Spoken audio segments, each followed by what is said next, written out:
Okay, cool. There we go. Yeah. Thank you, dude. That's awesome, bro. Yeah, I've been a fan of yours since Urban Discipline, so it's been a long time, dude. It's at a trying time when I have 2 tours canceled, and it's almost like it's one challenge after another to keep doing what I do, and to hear things like that, it's like a kick in the ass, and it inspires me to keep doing what I do. So thank you. I remember as a teenager trying to have the same hairstyle as you, and really looking up to the band as one of the bands that really defined the way I wanted to look and the music that I wanted to listen to. So yeah, I've been a fan for a very, very long time. Awesome, brother. But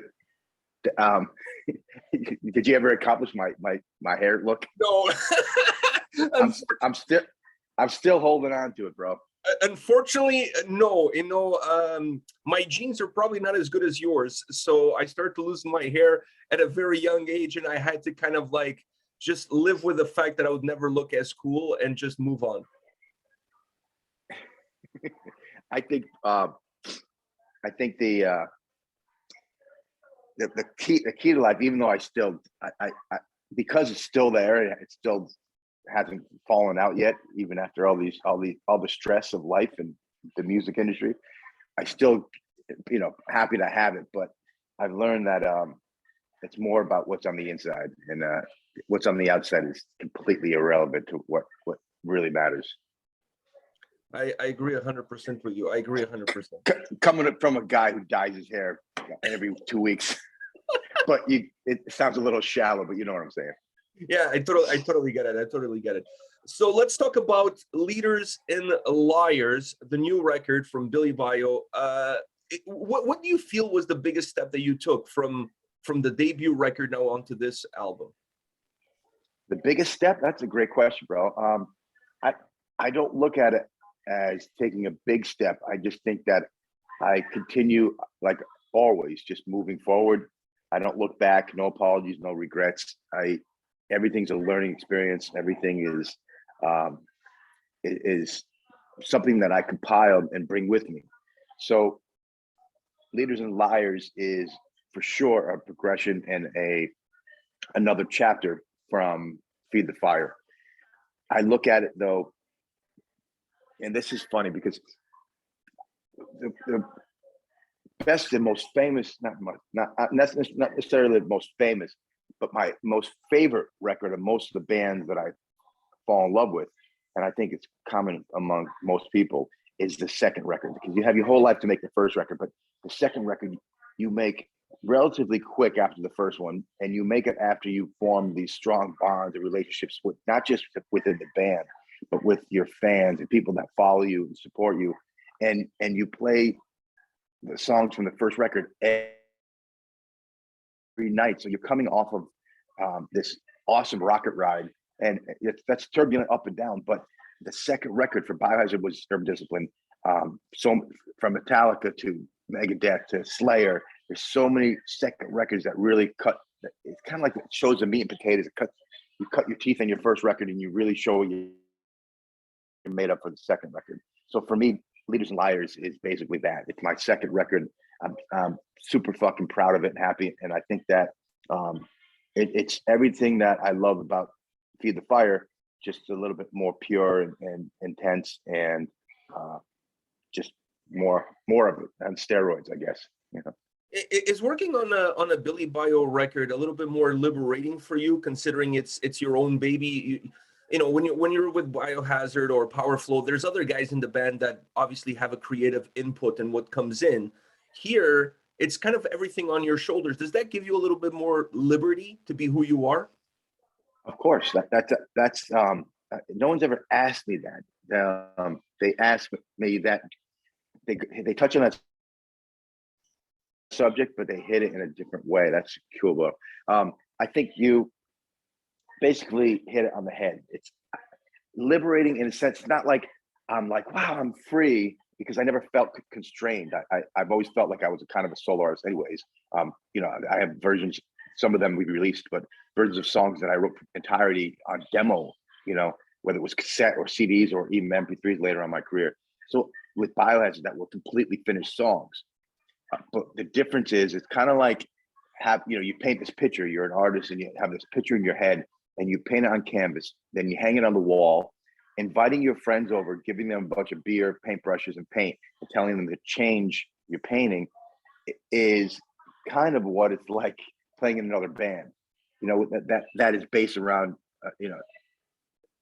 like a kind of a democratic organization where everybody kind of has their input, and it definitely makes it for a group effort for sure.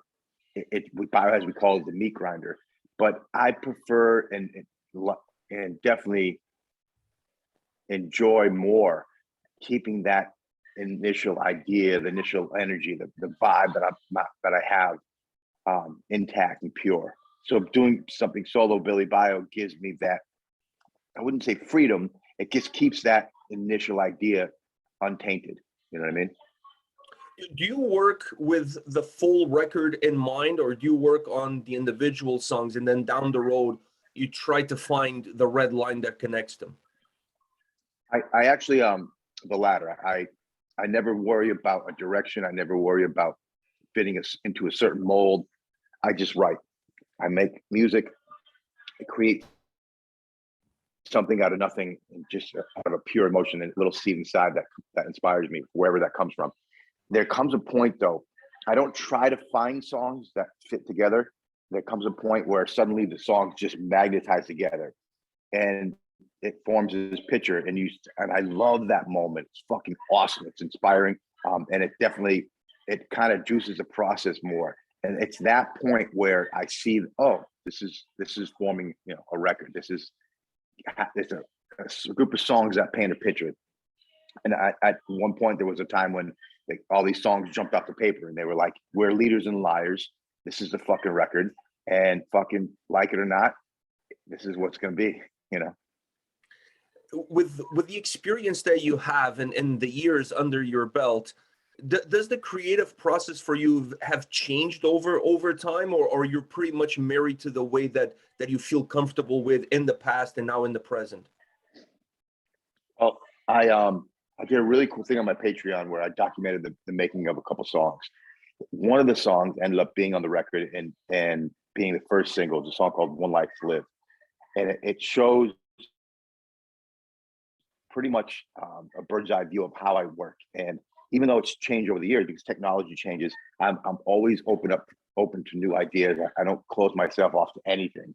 But that song, it is like the documentation of how the song evolved, from me sitting in my living room on acoustic guitar, coming up with these different riffs and putting them together, and having stumbling across versions. And I still look at it, I'm like, oh, that was pretty cool. What's that riff that I never used for the song? So, and then it evolves into laying down drums and electric guitars and bass and drums, programming drums. Sometimes I program my drums if I have a beat in my head. Sometimes I sit down and play drums. I'm not the greatest. I'm not even a good drummer, but I can play. And that's just, it usually takes longer, but it's way more fun to do that. And then I bring in Fred, my drummer, and he pretty much plays my ideas through. And but that document, that kind of like that video shows, and I released it on social media, but there's a longer version on my Patreon that's really fucking badass. And I do that in a lot of ways, sharing like the more of the creative side of behind what I do.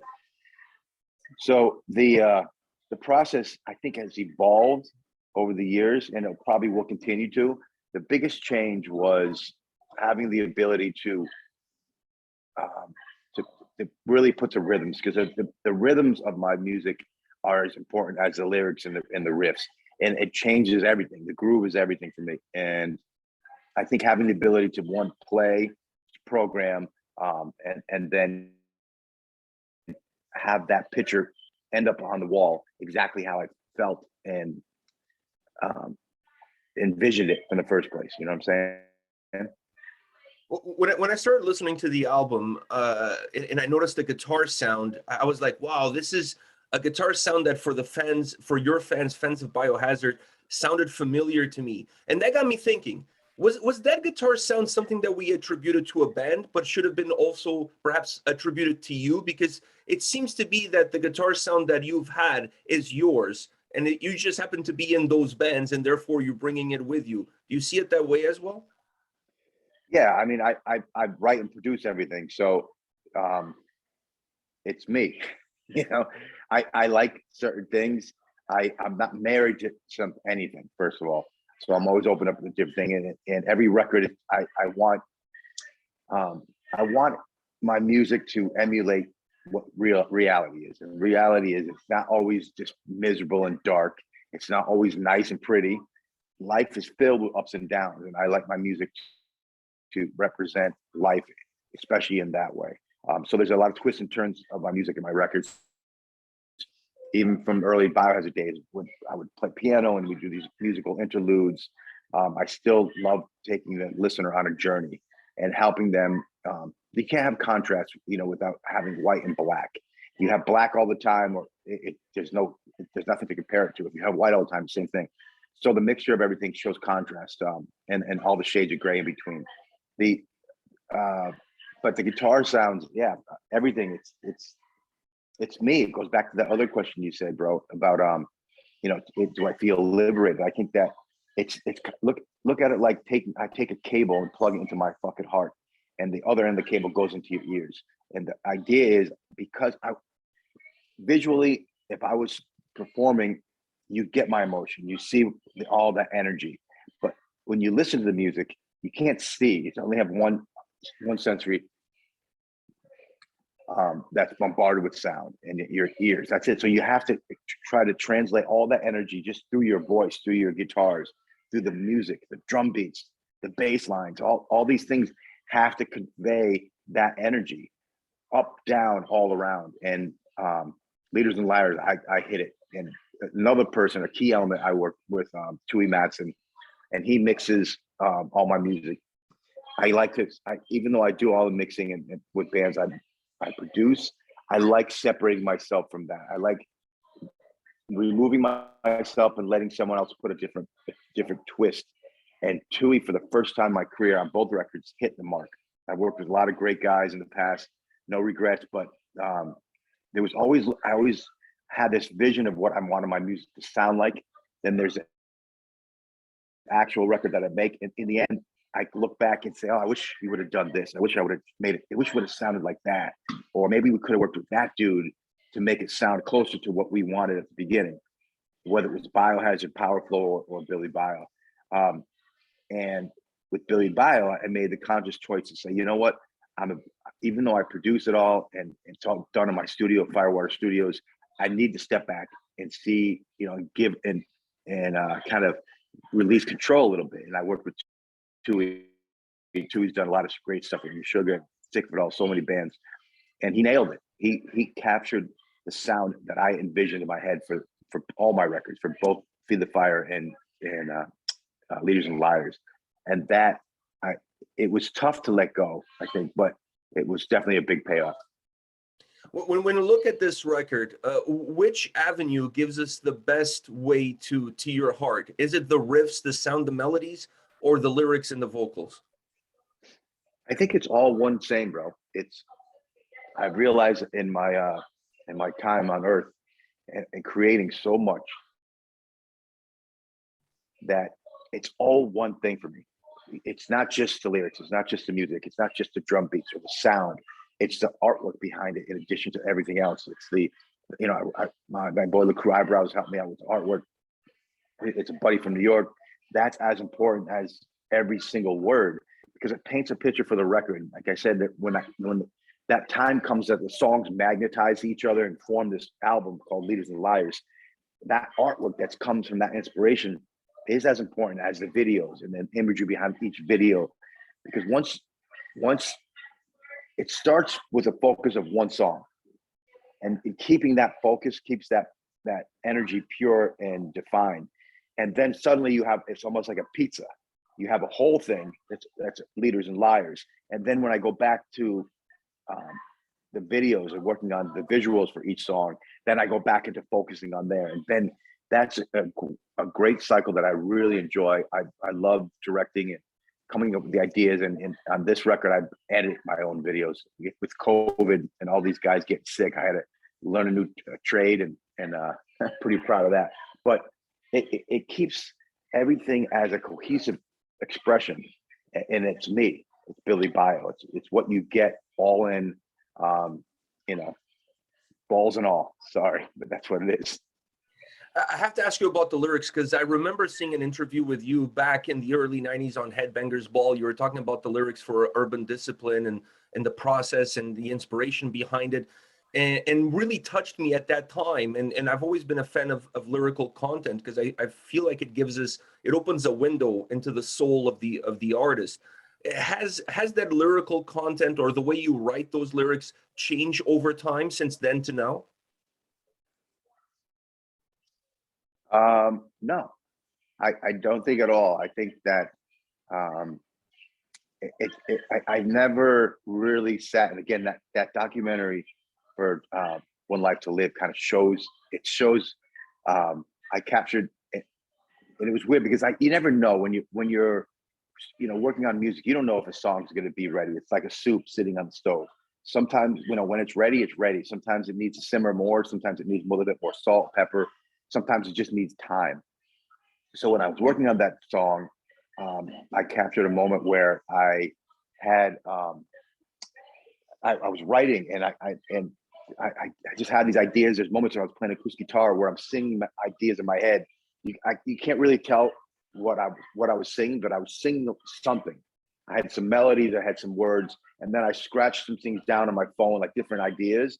And then there was a moment where in that video, I'm sitting in the studio. I just laid drums, electric guitars, and bass. So it was super raw, but I had the idea, and I start writing, and it captures it. It's a little time lapse because it doesn't come right out. Sometimes I remember writing "What Makes Us Tick." I wrote that song, Biohazard. It took me less time to write that song than it did than the length of the song, actually. But there's a time lapse thing, and it's me writing the song, writing the lyrics. And I don't have, to get back to your question, I don't have a way I work. Sometimes I have an idea, and it's a song that just sits there, lyrics that just sit there as a poem. And then that pops in my head when I'm working on the music. Oh, maybe these lyrics will fit with that. Sometimes I have the music, and I, like with One Life to Live, there was these ideas, and they both seem to kind of gel and grow at the same time, and they were meant for each other. So there's no one way. I guess with the way that it's the same way I wrote all the other songs in Biohazard. My career has always been more inspirational at the moment. It's not like I turn on a faucet and say, okay, it's time to be creative. I'm always writing. I always have ideas. It flows. And when in this day, today, in general, our time, it's a lot easier to capture those ideas than it used to be. So before, it's like you had to write something and you had to remember it and go until you got a chance to get into the studio with the guys at Showmu, and then you all had to remember it. And there was many times there in Biohazard where you're like, how did it go? No, that's not the beat. It went like this, because there was no iPhones, there was no portable recording shit. But nowadays, the ability, owning my own studio is a godsend too. That's another thing. Right after this interview, I got to head to the studio and do some work. But it's great to have the ability to capture your ideas as they are born. Is Leaders and Liars your way of telling the world that 30 years later, everything is still black and white and red all over? Yeah, dude. Yellow journalism is alive and living well, and making a lot of people rich. So the shit my whole life I watched the media, make money off of tearing people up, separating them, building them up, and then knocking them down. So I was gonna say ironic, but it's not ironic. It's iconic that I remember learning about yellow journalism when I was a kid, and nobody, like, good news doesn't sell as much as bad news, and the bad news is poison for us. There's you have to keep it at arm's length. You can turn on the television and hear 4 different channels talk about the same issue with completely different views. And I think that the society, our society, has lost a lot of trust in the media. Everybody has their agenda, and it's blatant as fuck, and upsetting. It sucks, especially being a father and having kids that live in this world. And I tell them all the time, just because it's on the internet, just because it's on television, doesn't mean it's true. You kind of have to take a little bit here and there, deduct your own, your own reasoning behind, deciphering, what the truth is between all the lies. But yeah, it's alive and well. So that song hit a lot when we were little kids back then. For us, we realized it with there was a song called Howard Beach and a situation in New York that we saw. It seemed like every summer there was a racial incident that seemed to flare tempers as a result of the newspapers just blasting all over the fucking the headlines every morning. And whether it was a Post or New York Times or the Daily News, everybody was just being bombarded with this fucking shit. And it seemed like it always landed around summertime when it's hot and muggy and nice, but tempers flare and everybody, and patience wears. So the change recently in the recent years is now between your political views. Who'd you vote for? Are you left or you're right? And personally, for me, not to deep into politics, but we need some more centrism. We need people who are not extreme left or right, and that's the only way to get people on both sides of the aisle. Even though, in my opinion, a 2-party system fucking sucks. There's no choice, But I think you're from. I'm from Canada. Yeah, so we have more choices, but the shit is all the same. Unfortunately, it is. If we haven't learned anything from the pandemic, dude, it's that our leaders are all full of shit. It's all one fucking giant lie and power grab. I find it funny that you're mentioning that, because I had a conversation the other day with my brother who lives abroad. He's in Portugal, and we were saying that the left and right are moving so far to the left and to the right that pretty much they're starting to connect with one another, and they're becoming just exactly the same, just with a different color, spray painting all over it. But it kind of feels that way, and I go back to the center, which is what you're saying. And my mother used to say that the best place to be in a bed of 3 is in the middle, because the guys on the corners keep pulling the blanket over, and they're never really fully comfortable. But the guy in the middle doesn't have to do anything. That is one of the best analogies I've heard in a long time. So kudos to your mom, bro. I'm going to use that. I'll give her credit. It's true, bro. It's true. The more right you go, the more left you become. I remember seeing, it was, I think in Seattle, there was this group of kids who were so extreme and they were left, 100% left, but they were suddenly carrying weapons and guns to protect themselves and their views, I guess. And I was like, what? Because I've been, I've had my anti-establishment views my whole life, and I don't believe in anything. Anyways, but I was so shocked. I'm like, wait a minute, you guys are fucking all, you're 100%, anti-Second Amendment, but now you're pro. I didn't understand it. It's like, what? And so, and the same thing, I think on all sides of the spectrum, that analogy is awesome, dude. I'm going to use that. So please tell your mother thank you. It's free. There's no copyright on it. You can go ahead. I use that every day in terms of how I try to balance my life. And actually, this brings me to my next question, which is something that you said back in the day that it resonated with me then, it resonates with me now. I just wanted to know if it still resonates with you. And that is, believe in half of what you read, believe in half of what you see, you put 2 and 2 together and you have reality. Is it still that way, or there's a little bit less than half now? No, I think that's from Black and White and Red Lower. We just talked about that. It's 100% true, bro. I was saying to you before, that's what I try to explain to my kids. Just because somebody says it doesn't mean it's true. And which ties into leaders and liars, bro. Like the true leaders are the ones that are standing next to us, that are like, yeah, bro, I feel like that too, man. Fuck that. Not the ones who are like standing on a pedestal saying, hey, I believe in what you believe. Vote for me because then we can change the world together. That's fucking bullshit. Because there's a saying, how do you know what politician is lying? His mouth's fucking moving. So believe in half of what you read, half of what you see. Put two and two together and you'll have reality. What's changed is that I realized more that that's not even true. It's even worse. It's what's being manipulated in the media.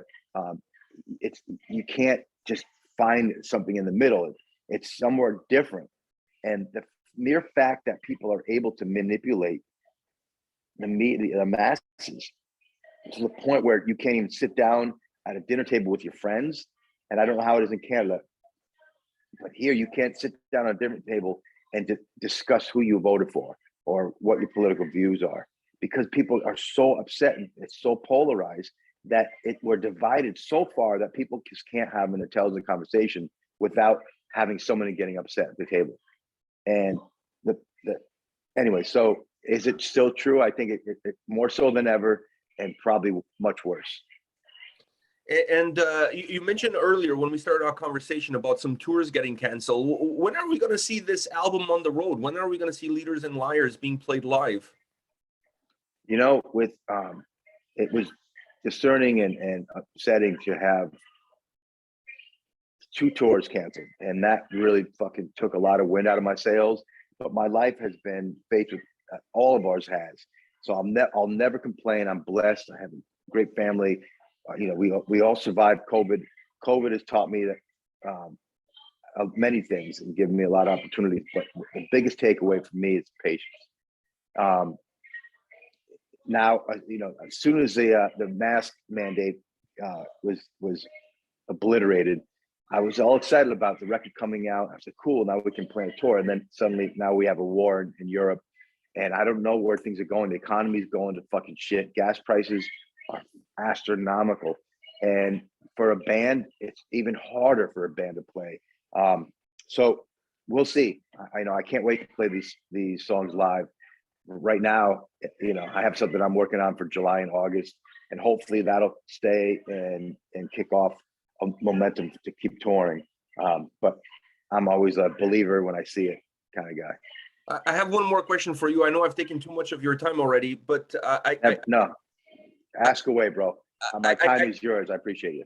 Oh, I appreciate you taking the time. Like, so I would be remiss if I didn't ask you this question, considering what kind of fan I am, and that is, will we ever see another Biohazard album? You know what? Time will tell. I don't know, you know, what the future holds. I just spoke to Danny yesterday. I spoke to Bobby last week. Evan, I saw at a memorial for a good friend of ours who passed away. And but I think I'm releasing my version of Biohazard, I guess, with Leaders and Liars and BillyBio. I'm the only one who's still making music and doing stuff. The guys all love it and live it, but they have their lives going on, and I love and respect them very much. And what the future holds, I can't imagine leaving this earth without getting a chance to play with the guys again. But right now, I'm just doing what I do, and Leaders and Liars is on my plate. It's in my heart, and I'm so fucking happy that it's finally out after being locked down in 2 years. And I just can't wait to go and, one, say hi to, play the songs for everybody, but 2, say hi to all, you know, the friends that I made over all these years, instead of, you know, talking on video or through social media, and making new friends. That's what I'm looking forward to. So what the future holds, we've learned that you can't, it's very hard to plan these days. So things change at the drop of a dime. Let's see what happens. On that note, I hope you have a new friend here, because I consider you as such. Thank you very much for taking the time today. This is something I can check off my bucket list. Thank you, brother. I appreciate your time, and hopefully we get the chance to revisit this and talk more in the future. Yeah, I hope to see you in Toronto at some point and listen to some BillyBio and Leaders and Liars live. That would be absolutely kick-ass. Yeah, me too, bro. Thank you, man. Yeah, man. Take